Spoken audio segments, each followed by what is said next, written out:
Jordan Clark snapping into a tackle on his heels. George Saville picks up halfway into the Burton Albion half, and he is fouled by Charlie Webster for a Luton Town throw-in, a Luton Town free kick, I should say, right on this touchline near the Luton Town dugout. What a start that was. So nudge back, as you see so often, back to Jordan Amisa in the Burton Albion goal area. Jerry Yates scampered onto it to charge him down, and as he tried to clear, just about to drop the ball at George Saville's feet, which he does. Saville. Long wake might be the first option that he finds, and it is on this near side of the extra man for however long that happens. Looks like they've gone to a back four currently, or a three. Kind of shuffle away from a foul. Instead it nudges back to Saville, fizzes it out to this near side. Millie Ali, it's swept away by Shade. McKiernan's going to chase, he's all alone. Charged down by George Saville, and then a neat little triangle of Saville, Ali and Clark. For Saville has to make the goalkeeper. The misses clearance, not great again, although it's found Beasley. Mark McGuinness has travelled all the way with him. Good tackle by Saville. Now Zach Nelson punched out to Nordos. Could be a half chance here. Lasse Nordos! And he scored his first Luton Town goal. Well, it's been coming.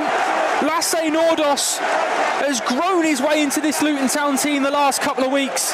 Fired goalwards, he's somehow squirmed underneath the goalkeeper, Jordan Amisa. He won't want to see that back again. But Lasse Nordos, his first Luton Town goal, has arrived. And it's arrived at the nick of time. 18 minutes on the clock. Burton Albion 0, Luton Town 1. It's a lovely left-footed strike. And he looks absolutely chuffed. Absolutely chuffed to bits, Lasse Nordos, and as is everybody in Luton Town Green and in the away end. Seen how much work he's put in the last couple of weeks, seen how he's done the ugly stuff at times. Really, really nice finish. He's caught it brilliantly well, smashed it with his left foot, and yeah, it squirmed underneath the body of Amisa.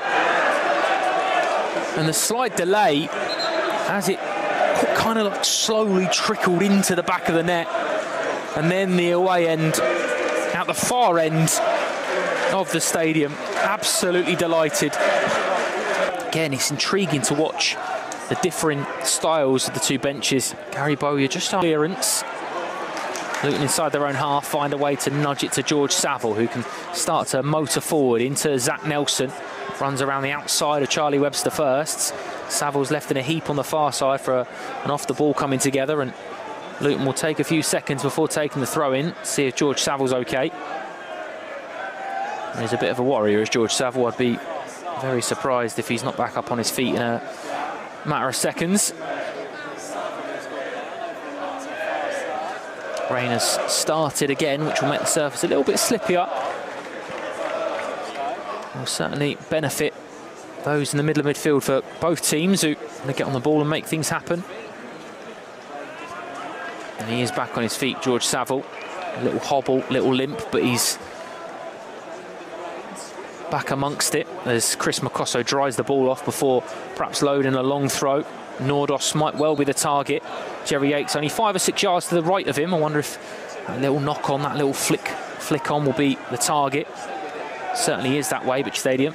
Still the Hatters lead by a 1-0 through Lasse Nordos, his first Luton Town goal. Mokosso wins it back for the Hatters now. Saville into Longwell in the Hatters' advantage. Bang on 45.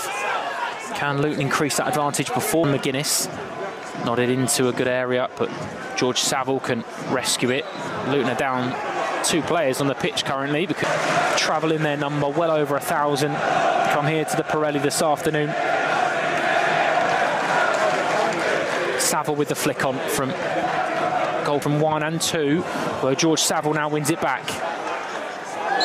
Ravan clips Saville, and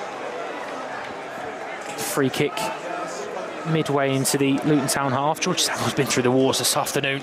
He's got a massively bandaged left knee.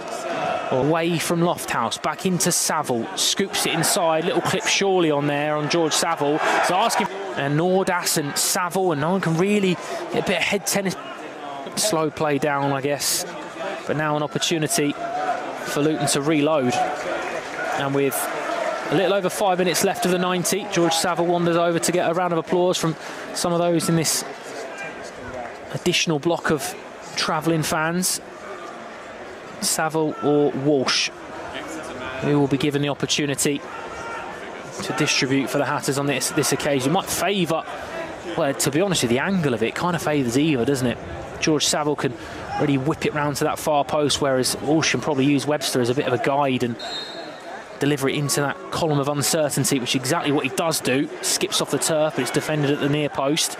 Short by Saville. Here's Ali, urged to shoot by some of those in the away end. Saville will be urged to shoot as well. He retains his composure.